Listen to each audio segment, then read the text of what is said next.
Саламатсыздарбы? Украинада согушту токтотуу боюнча тынымсыз сүйлөшүүлөр уланып жаткан маалда Трамп Украина боюнча келишимге жетүүгө аз калганын айтты. Ал бул тууралуу Ак үйдө өткөн маалымат жыйыны учурунда билдирген. Соңку айда 25 000 орусиялык украиналык жоокер өлүп кетти. Ошондуктан макулдашууга жетүүгө аз калдык деп ойлойм. Ал тезирээк ишке ашууда. Ал эми Украинанын президенти Владимир Зеленский ыктыярчылар коалициясынын жыйыны учурунда Орусияга каршы согуш азырынча токтой электигин жана аларга коргонуу жаатында колдоо зарылдыгын билдирди. Зеленский Орусия күн сайын Украинанын шаарларына жана энергетикалык инфраструктурасына сокку уруп жатканын белгиледи. Ошол себептен бул согушту токтотуу боюнча дипломатиялык аракеттер уланып жаткан чакта Украина дагы деле коргонуу, коопсуздук жактан жана бекем турушубуз үчүн колдоого муктаж экенин өнөктөштөрүбүз унутпашы маанилүү жана ал колдоо күн сайын зарыл. Трамп атайын чабарманы Стив Уитков эмдиги аптада Москвага барып, Орусиянын президенти Владимир Путин менен жолугарын айтты. Айрым чоң маселелер, анын ичинде аймактык бөлүштүрүүлөр дале чечиле элек.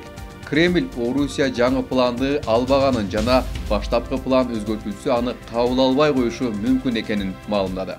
Ал арада Орусия кинжал, гиперүндүү жана алыска аралыкка жетүүчү ракеталар менен Украинанын энергетика жана коргонуу секторуна жапыр сокку урду. Украинага чабуул жасагандан кийин Орусия Красноармейсктеги согуш талаасында алдыга жылганын кабарлады. Жана Украина армиясынын танкаларын, зооттолгон унааларын талкалап, 100 дронун жок кылганын айтууда. Украинада чабуулдан кийин Киев, Одесса жана башка аймактарында жарык өчүп, көп кабаттуу үйлөр жана жарандык объектилер талкаланды. Президент Зеленский электр энергиясын калыбына келтирүү боюнча иштер жүрүп жатканын билдирди. Украинада Орусиянын ичиндеги стратегиялык жайларга, анын ичинде учактарды оңдоочу ишканага жана мунайды кайра иштетүүчү жайга сокку урганын маалымдады. Гонконгдо бир турак-жайда өрт чыгып, ал 3 көп кабаттуу үйгө тараган. Маалым болгондой, ал жерде 4 адам каза болду. Арасында бир өрт өчүрүүчү да бар. Бамбук курулуш материалы аркылуу тилсиз жоо дароо башка үйлөргө да өткөн. Күйүп жаткан бир турак-жайда эле 4000 адам жашайт жана алардын кээ бирлери сыртка чыга албай калышы мүмкүн экени кабарланууда. Тилсиз жоо жайылып кетиши мүмкүн деген кооптонуудан улам полиция коңшу кварталдагы тургундарды эвакуациялоодо. Британиянын премьер-министри Кир Стармер ыктыярчы өлкөлөрдүн коалициясына кайрылып, Британия Европа биримдиги сунуштаган план менен Украинаны каржылоого даяр экенин айтты. Ал үчүн алар Орусиянын тоңдурулган акчасын колдонушаарын билдиришти жана ушундай жолу менен гана Владимир Путинди эпке келүүгө аргасыз кылууга болоорун кошумчалады. Стармер Европа биримдиги жакынкы апталарда маселени колго алуу үчүн лидерлер менен тынбай иш алып барып жатканын айтат. Ал арада Украина жалпыстан тынчтык планын кабыл алышы мүмкүн экенин, бирок негизги маселелер президент Зеленский менен АКШнын президенти Дональд Трамптын жолугушуусу учурунда чечилерин маалымдады. Израиль палестиналык согушкерлер калган бартадагы адамдын сөөгүн Кызыл Чырым уюмуна өткөрүп бергенин, бирок ал Газада кармалган 3 туткундун сөөгүбү жокпу аныктап көрөөрүн маалымдады. Өлкөнүн премьер-министри Беньямин Нетаньяху сөөктү соттук медициналык экспертизадан өткөрүшөрүн айтты. Өткөн айда күчүнө кирген ок атышпоо келишиминин алкагында Хамас израилдик туткундардын сөөгүн Израилге өткөрүп берүүдө. Андан бери Израиль Газаны кайра бомбалай баштаган. Бириккен Улуттар уюму 2024 жылдын ноябрь айынан бери Израиль армиясы Ливанды бомбалоодон 127 адам, анын ичинде 11 жаш бала каза болгонун кабарлады. Дагы 6 адам Сидондун жанындагы палестиналыктардын качкындар лагеринде жаракат алган. Уюм чабуул менен Израиль эл аралык гуманитардык мыйзамды бузушу мүмкүн деп кылдат иликтөө жүргүзүүгө чакырды жана Израиль менен Хезболланын ортосунда ок атышпоо келишими толук сакталышы керектигин белгиледи. АКШ армиясынын активдүүлүгү Кариб жарым аралдарында Венесуэла менен чыңалууну күчөтүүдө. Американ аскердик учактары Пуэрто-Рикодан учуп чыгып, Рузвельт Роудс деңиз флотунун базасына конгон видео жарыяланды. АКШнын расмийлери Венесуэланын бийлигине каршы операциялар жаңы баскычка өтүп жатканын айтууда. Мына сырткары Вашингтон аскердик учактарды ташуучу кемелерди жана аскердик кемелерди аймакка алып барды.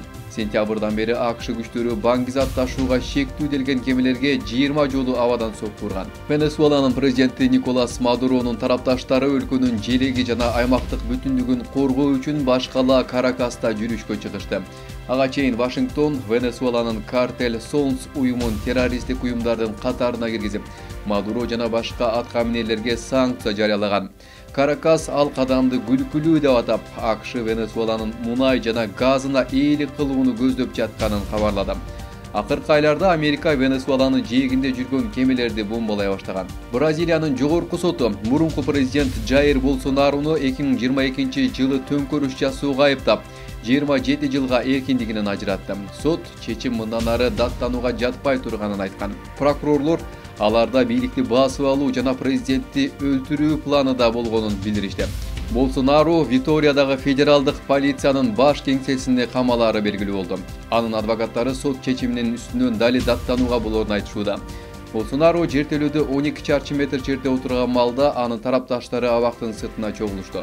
Мьянманын аскердик өкмөтү онлайн алдамчылардын борборлоруна каршы рейдти күчөттү.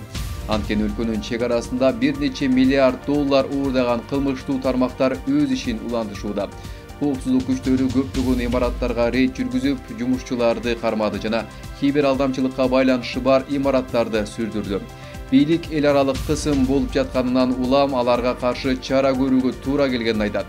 Себеби Мьянма жылына 40 миллиард доллардан ашуун каражатты уурдаган алдамчылардын чордону болуп калды деген кеп болууда. Соңку рейд учурунда 6 күндө 1700дөн ашуун чет элдик жаран кармалды. Индонезиянын борбор шаары Жакарта кутурманын тарашын ооздуктоо максатында ит, мышык жана жарганаттын этин сатууга жана колдонууга тыюу салды. Шаардын мэри бизнестер 6 ай бою эрежени аткарышы керектигин айтып, аны бузгандар айып пул төлөөрүн, анын ичинде лицензиясы да алынышы мүмкүн экенин эскертти. Ага ылайык кутурма илдетин таратуучу жаныбарлар, алардын эти жана эти кошулуп жасалган азыктарга тыюу салынат. Жаныбарларды коргоо топтору мындай кадам менен жаныбарлар коргоого алынарын айтып, аны жылуу кабыл алышты. Ал эми бийлик Жакарта эл аралык саламатты сактоо стандарттарына жараша иш алып барып жатканын маалымдады.